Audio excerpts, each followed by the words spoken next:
Okay, so let's start our today's session, right? So in our last session, we have discussed about the box model, and after that, we have also discussed about the various text formatting styles, right? Properties. Okay, so today we are going to discuss about some more properties of CSS, right? So we start with the font property. Okay, so up till now in our HTML, if we want to modify the fonts, want to change the color, want to change the face, right? So for that, we were using font tag. Okay. But the font tag now it is deprecated. Okay. So everyone in a web development field are using font CSS properties. Okay. So here are some properties I have listed related with the fonts. So first is a font family, font style, font variant, font weight, font size, and a shorthand property. We discussed this in a last one, right? So a shorthand property is the font property. Okay. After that, if I want to deal with the font sizes, right? So that were the particular font properties. Okay. But now what I want to do, I want to discuss with the font size. So I want to deal with the font size. So here there are different units are there related with the font size. So by default, all the HTML elements are having their own font size. So suppose if we talk about the default size of the body is a 16 pixel. Okay. A paragraph tag has a 1 em, right? We'll discuss all this. H1 has a 2 em size, right? So here you can see these are the units. These are the units. Different units we have according to the functionality, right? And these are the default values. Now, the popular unit for CSS font size are em and pixel. So up till now, whenever we have discussed about the size, we have set the size. We have already used this px, right? We have not used em, right? So today we are going to discuss what is the difference between these. Okay, so these are the top 5 font size units we have. This you should understand. Pixel, that is as per height of the screen pixels, right? em, em means relative to the nearest parent, right? So whatever nearest parent is that, it's a relative to that. Also we can put in a points. Points means you just go for the vectors. Okay, so we have already discussed that px and pt both are different, right? This is 1 pixel and this is 1 point. Okay, right? So both are different. So here you can see that it's a fixed unit of endpoint. Percentage, so relative to the parent element, okay? And REM, that is relative to the root parent, that is your HTML tag. Okay, so these are the different units we have. Now let's discuss how to use and what are the possible values for this, right? So let's go for some more detail. So here, from that 5, pixel and point are a fixed values. Suppose if I'm writing that by pixel is equals to 300 pixel, that is fixed. Point is equals to 300 point, that is fixed, right? That will not change once you define. But the EM, REM, and the percentage are the relative units. I hope you can understand the difference between relative units and fixed units. So these are the relative to some another, right? So here EM is relative to the parent element, but REM is relative to the HTML elements only. So we are not going to use this REM related with the font. Suppose say for example, if we have H1, as we have discussed that it's a have a 12 2 em size, right? So if some particular text is in between H1, then I want to change the size REM. So when I discuss the size of that font is suppose say 3 REM, so it is related with the H1. It is related with the H1. So already it is a 2 EM. So when I define 3 REM, so it is in the fraction of it. So how you can understand that? So here I have put the formula, right? 16 pixel is equals to 1 EM is equals to 100% is equals to 12 point is equals to 1 REM. So here, according to the units, the values are defined. Some default values are defined. So suppose say, for example, if I set my pixel size 1 EM, so what does it mean? Suppose if I want to convert it into pixel, then it is 16 pixel. Okay, right? Suppose if I am defining 2 EM, then it is 32 pixel. It is 32 pixel. So likewise, you can convert all the units vice versa. So according to that, your particular text will be reflected. Your particular text will be reflected. So let's go for one example so you can understand it in a better way. So here in this example, you can see that I have one division, and in that division, my default style is 16 pixel. This is my root element, and this is my particular paragraphs. I have defined a default sizes for each one. So 16 pixel, 1 EM, 100%, 12 points, and 1 REM. So you can see in my output, there is no difference. You can observe. All behaves same because my default font size is 16 pixel. Okay, that's fine. Now let's go for changing the default size. Now suppose here, according to our equation, default values all have same value, all are equal. Now observe in this example. Okay, so in this example, now what I'm doing, I'm changing my default size, parent size, that is 32 pixel. Okay, okay, now I'm going to put default one. I'm going to put default one. So as we know that the percentage and EM, percentage and EM. So 1 EM is equals to 16 pixel. So your 32 will be like this. So font size is going to be increased. It will double. Similarly, percentage. So now it is converted into 200%, right?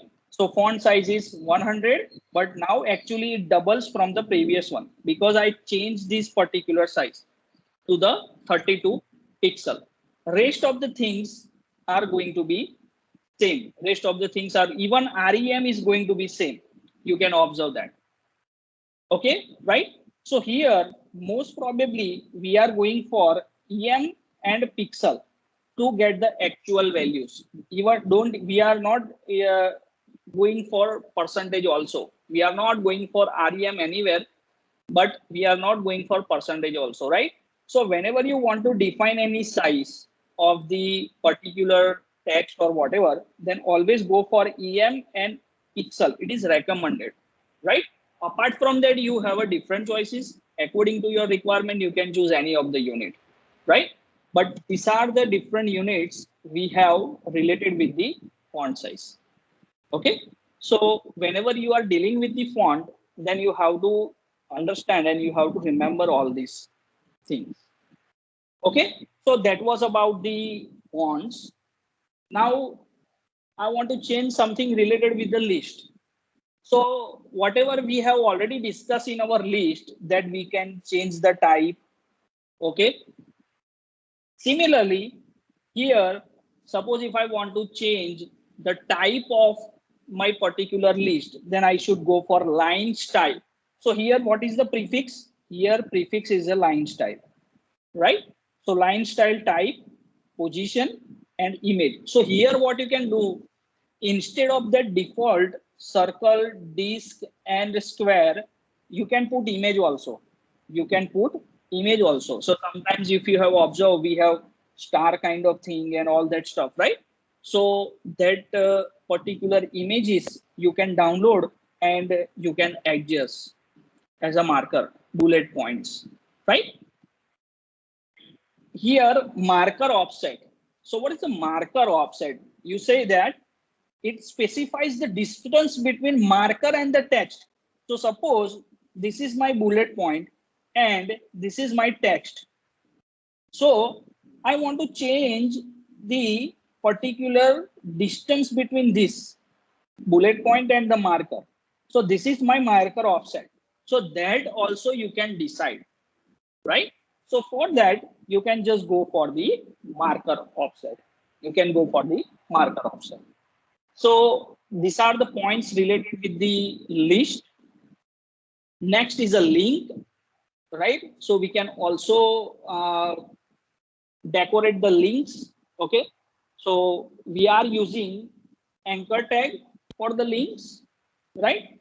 But after that, suppose if I want to make some changes to set some font family, colors, background, then I can do that. So here, 4 states are possible with the link. So the first is unvisited. So whenever anyone loads the page, then by default, whatever color is there, so that will be there. After that, once user click on the link, then it is a visited. So hover, the mouse user, whenever user hovers the mouse on it, and a link that moment that is clicked, that is active, right?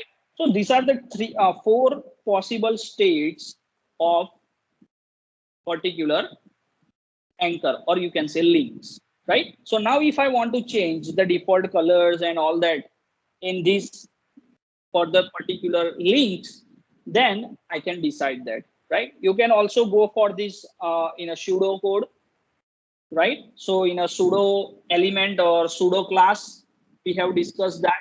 So that at that place also you can change this.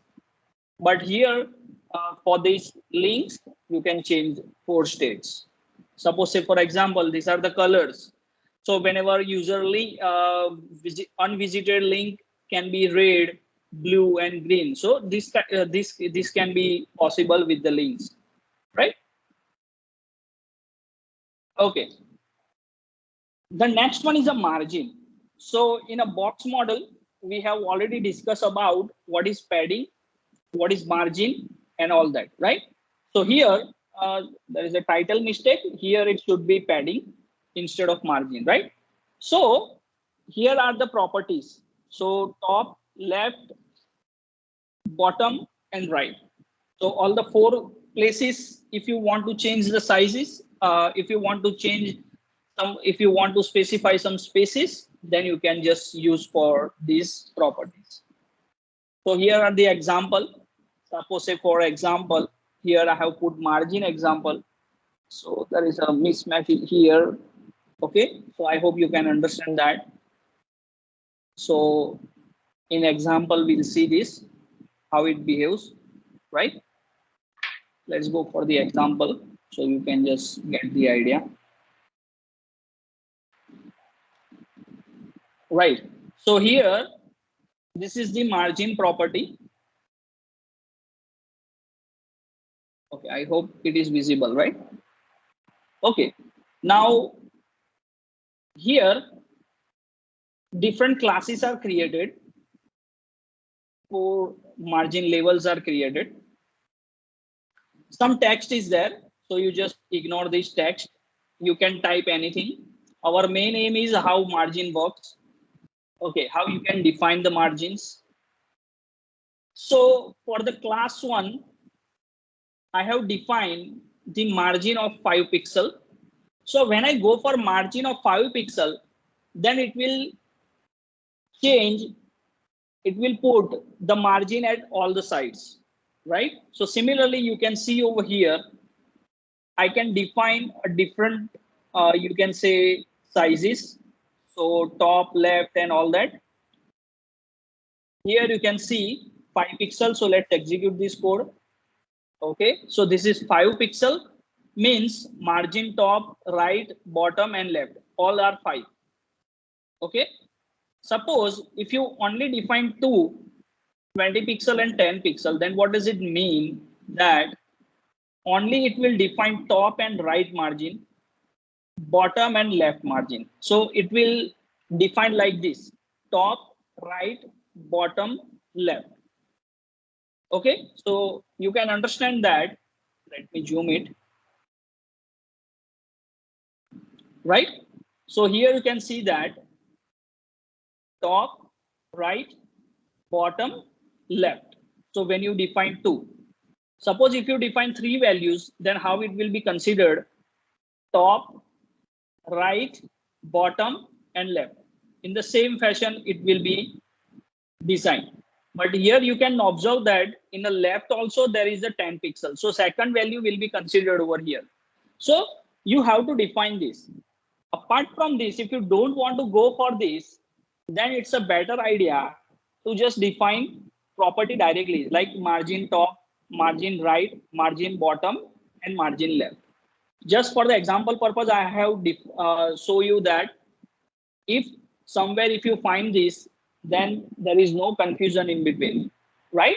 So here you can see that when you define four possible values, then there is no confusion. But when you go for third one and second one, then there is a confusion. So instead of this, what you can do, you can just define margin top, margin right, margin bottom, and margin left, right? So these are the particular things. Now let's go ahead. Borders. So with the borders also you can play. You can change the border color, you can change the border style, and you can change the border width, right? In HTML, in CSS3 also you can define the border radius. Okay, so now here are the examples of these borders, dotted and all that, right? So there are different names for that, so you just need to remember that. Here also what happens, it also behaves like bottom, top, left and right, right? So in a box model, whatever properties are there, so all the four sides you can configure, that's it. In a one statement you have to remember this, right? Apart from that, according to the requirement you can change the name it, right? So here these are the different border styles we have. There are lots of styles we have. Okay, so you can practice for each and every one, and whatever looks perfect for you, you can just go for it. Here are the border style properties. After that, we have a border width property. So individually, top, left, right, and bottom, you can change the width also. And here is the border width property values. So medium, thin, thick, length, initially, inherit.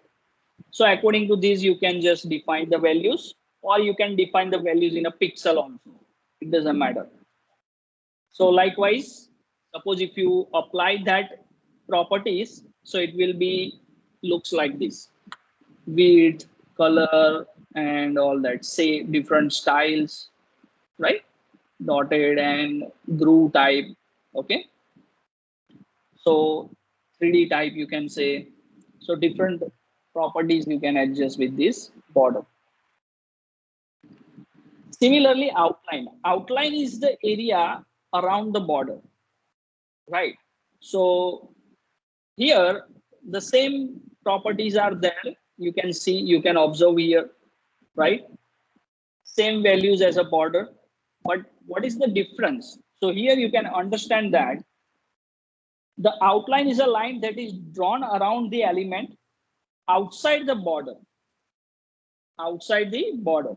So suppose say this is our border, inner one is the border, then this is the outline, then this is the outline. So that's it, that you have to understand, right? And according to that, you can apply the properties, right? So there are different types we have. So any of the property, any of the style you can just go for. Now, here, there is a different scenario we have. The display property specifies how an element is displayed, and the visibility property specifies if an element should be visible or hidden. So we have a two properties over here. One is the display, another one is the visibility, right? So there is a difference, little difference between these two. Now hiding an element can be done by setting the display property to none or visible property to hidden. Anyhow, either of the way, you can just hide the element. But what is the difference when you go for display equal to none and visibility equal to hidden? So you can see that visibility equal to hidden hides an element, but it will still take up some space as before, right?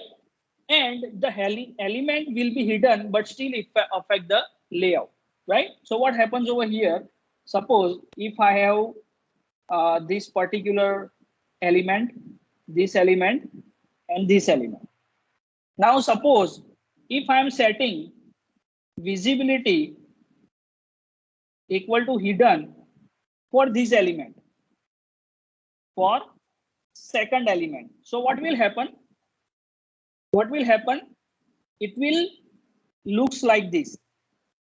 It will looks like this.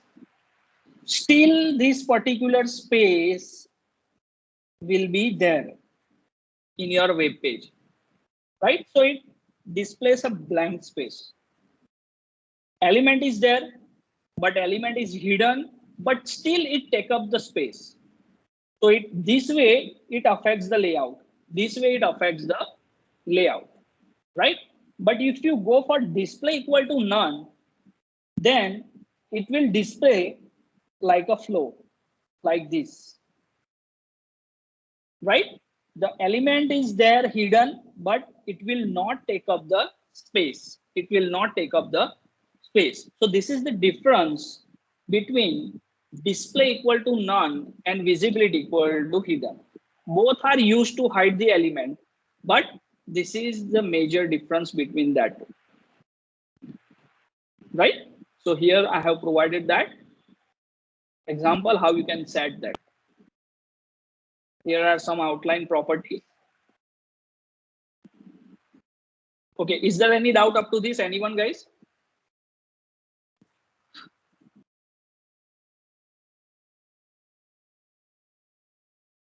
Otherwise, I will move ahead for the positioning, right? Okay, so let's move for the positioning. So position is a very important, very much important factor in a web designing. So whatever elements you are going to put, it should be on a proper position, right? So there are different ways for the positioning. So positioning property allows you to position an element, right? So there are different ways. It can also place an element behind another one, in front of another one. And it also specifies what should happen when an element content is too big, like overflow, right? So these are the possible ways of positioning. So how you can work out with this kind of situation? Either your elements can be positioned to the top, bottom, left or right side, right? So they are working in a different manner depending on your particular positioning methods. By default, there are 4 different positioning methods we have. First is static positioning. HTML elements are positioned static by default. So what is the meaning of static? So static position element is always positioned according to the normal flow of the page. So in HTML, whatever tags you have written, in that flow only, that elements are going to be displayed. Static positions elements are not affected by top, bottom, left and right properties. It works in a flow. by default what is positioning style is there. Second one is the fixed positioning. So what is the meaning of fixed? So fixed position is position relative to the browser window. So whatever your browser window size is there, and according to your browser window, that particular element will be positioned. Once that particular element will be positioned, whether you scroll your particular browser or not, it will not move anywhere.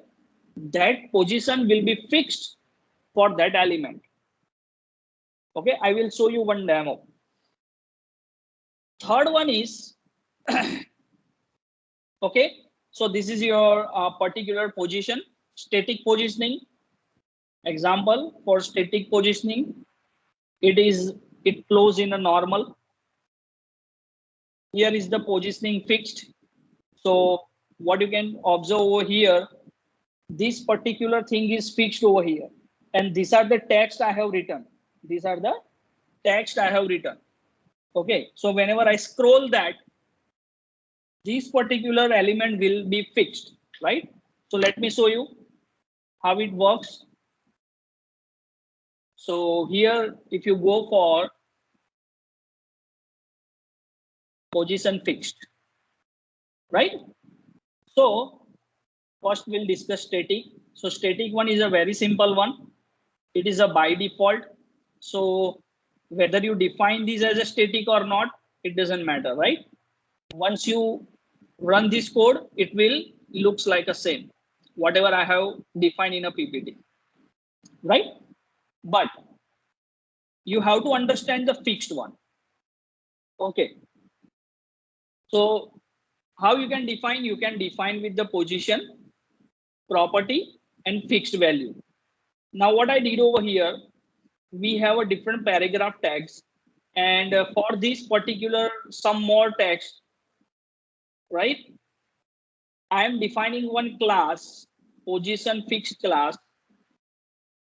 In that class, I am defining the position as a fixed, and I am also defining a position where actually that particular text should display. So 30 pixel from the top and 5 pixel from the right. So let's execute this code. So you can see over here, this is my text. This is my text, some more text, right?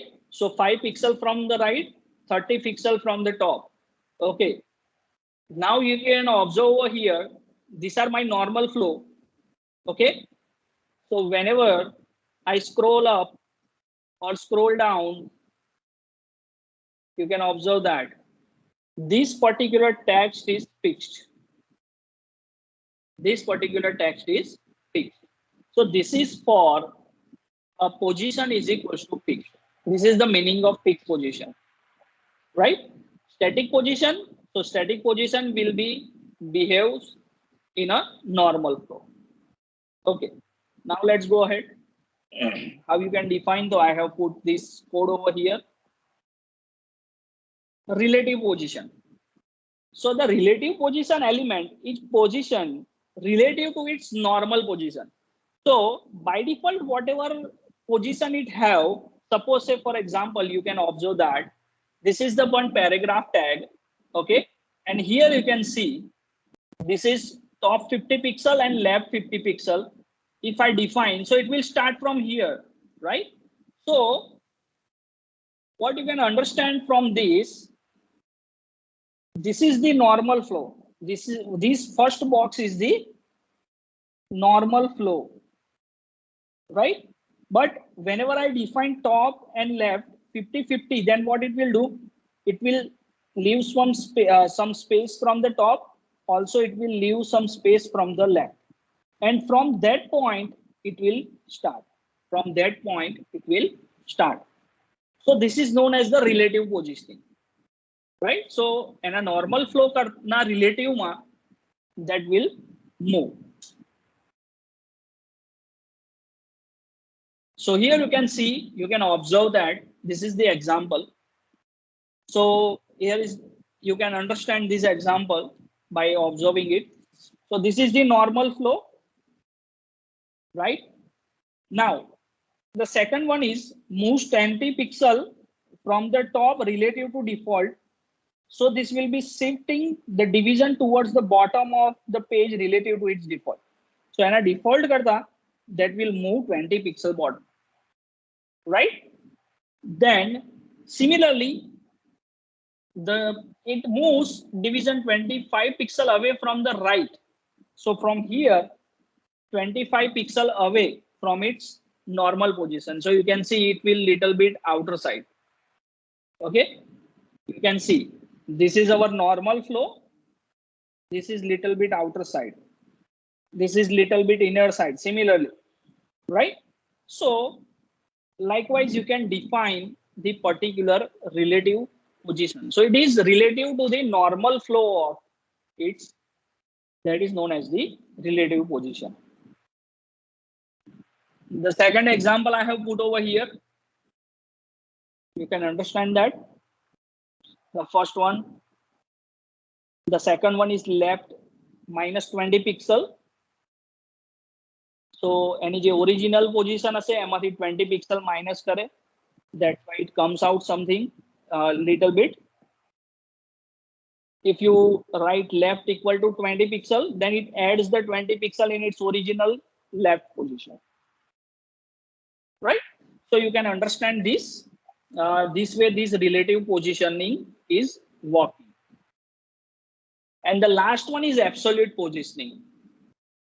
So here in absolute positioning, it positions absolutely wherever you define it, right? Suppose if you define it's a 10-10. So from the bottom and from the right, it is 10. So here you can see number one box. It's here. This is 10 pixel from the right and 10 pixel from the bottom. Okay. So this way, by putting absolute value wherever you want to put actual your element, so that points you can define, right? It is not relative to anyone. It is not relative to anyone. So absolute positioning element is position relative to the first parent element that has position other than static. Okay. So if no such element is found, then it contains the block HTML, that is the bottom left, bottom right, whatever we have discussed. After that, we have overlapping elements. So that will be defined as a Z index. See over here, we have defined Z index. Z index can be minus or plus. So according to that, it behaves like a stack, right? So suppose these are my three elements, right? So if I want to put this element on this and this element on this, then I can define the particular Z index for each and every one, 1, 2, and 3. Okay, likewise. So if you want to define that particular elements in a stack order, right? So that can be possible with this Z index. Okay, so what is the meaning of it? So let me explain.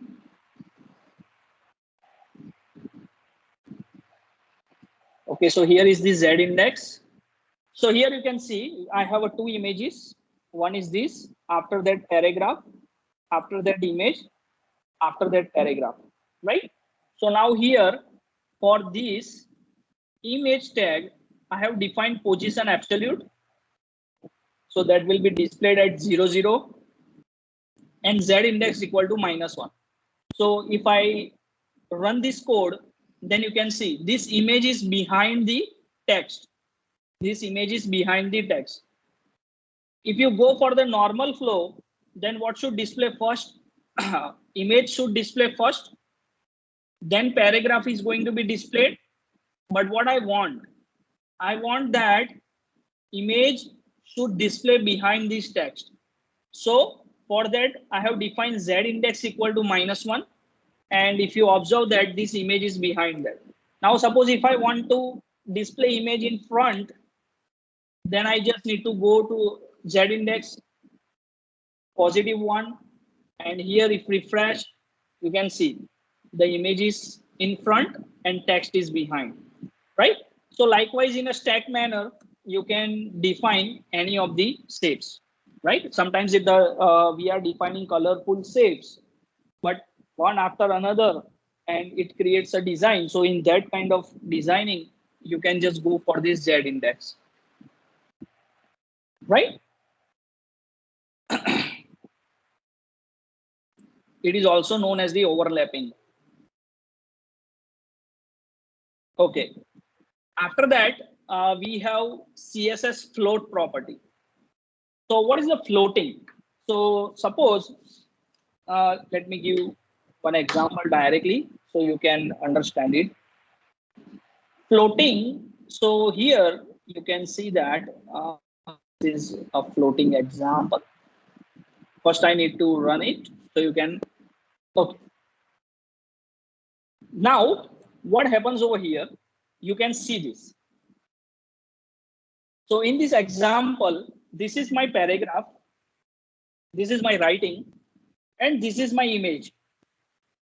So sometimes what happens over here, I want to display like this. This is my image, and these are the particular text, right? So this image is float at left side. Now, suppose in this example, I have written text over here and image is this, then it is float right, right? So this image will be floated right and some text are there. Okay. Suppose if I want to make it reverse, then I just need to change the floating position from right to left. So here you can just go and change it to the left and now refresh. So you can see this way. So your text will start from here instead of below of the image. If you go for the normal flow, then what happens? Either your image will display first, after that text will start, or the text will display first or image will display after that, right? So instead of that, if I want to do this kind of styling, and majority of these are using in our web pages, right? This styling is using our most probably in our web pages, right? So you can use just float property. You can just use float property. Either it's a in a right or left manner. Suppose, say, for example, if you are working in a with the image gallery and you are displaying lots of images in your web page, right? So here I have one example. I have different images. I have different images, right? And for these images, what I am doing, I am floating from the left, right? I have defined the height of the thumbnails, all the images, and margins I have put 5 pixels. It is very simple design, guys. But actually what I want to do, I want to display images like this. You can see over here. Okay. So what happens over here? By default, my images are displaying like this. It's a pretty nice. Now suppose if I resize my window, see. So it is evenly distributed that space. So this is the advantage of floating. This is the advantage of floating. You can see that. According to your size, window size, it will behave, right? So this kind of applications also, you can just go for it, right? Suppose if I'm not using floating over here, clear both, if I'm writing clear both, right? And if I execute this, then you can see whatever size, so it will stop over here. So if you want this kind of thing, then also you can do, right? So all the things are possible, in this particular positionings, and all these stops you can achieve with the positioning.